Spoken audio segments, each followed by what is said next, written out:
puisqu'on est dans la planification écologique et de développement durable de la Méditerranée, on est obligé de penser le temps de la Méditerranée. Et le temps de la Méditerranée, en fait, il n'est pas linéaire, il n'est pas unique, il est en fait structuré. Fernand Braudel, un fameux géohistorien français qui a fait sa thèse d'État sur la Méditerranée, une thèse d'État de 1949, structurait la Méditerranée, son analyse de la Méditerranée autour de 3 temps, les 3 temps de l'histoire. Le temps des civilisations, l'Hégire, 622, la naissance du Christ, 0, et il voyait ces civilisations millénaires comme étant un des moteurs de la construction de l'histoire des hommes méditerranéens, des hommes et des femmes méditerranéennes. Et puis, il a vu une deuxième temps, le temps des sociétés.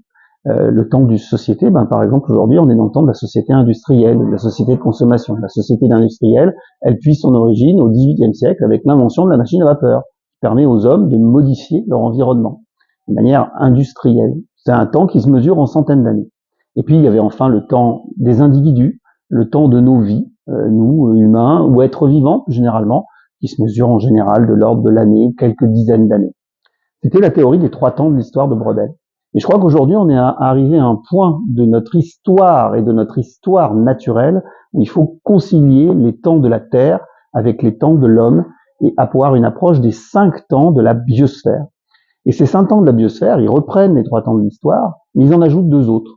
Le temps géologique. Le temps géologique, il bouge aussi, il bouge à l'échelle du million d'années. C'est celui qui fragmente la Terre de la Pangée, le continent originel, jusqu'au continent qu'on connaît aujourd'hui. C'est un temps en millions d'années, avec parfois des points chauds, des volcans, des séismes, des tsunamis. Et puis il y a un temps climatique qui, normalement, lui, est assez stable sur la centaine de milliers d'années, avec une alternance de saisons qu'on connaît en milieu tempéré, mais relativement stable en niveau de température. Aujourd'hui, ces 5 temps de la biosphère, cette pyramide qui structure nos temps en millions, dizaines de milliers d'années, milliers d'années, centaines d'années, années, elle vacille. Parce que le temps climatique s'accélère.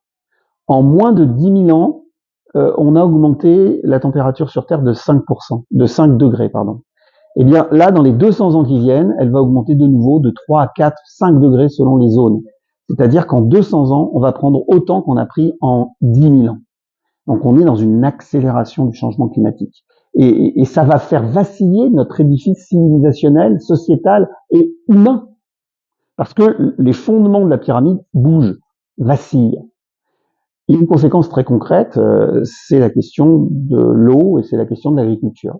Aujourd'hui, la civilisation méditerranéenne, finalement, qu'on peut résumer sur le plan agronomique autour du blé, de la vigne et de l'olivier, eh bien, ces 3 productions emblématiques de la Méditerranée, elles accusent le coup du changement climatique. Et c'est un effacement civilisationnel. Les rendements du blé sont extrêmement faibles. Donc, on importe en général le blé qu'on consomme en Méditerranée sous forme de pâte ou de semoule. Les rendements de la vigne baissent et il faut l'irriguer en allant chercher de l'eau de plus en plus précieuse pour irriguer. Et même les rendements de l'olivier, en fait, ne tiennent que par irrigation de l'olivier. Donc, la contrainte hydrique nous amène à une forme de course vers une productivité qui ne peut que s'affaisser et donc une insécurité alimentaire qui ne peut que s'installer sur le bassin méditerranéen. C'est la leçon des 5 temps de la biosphère.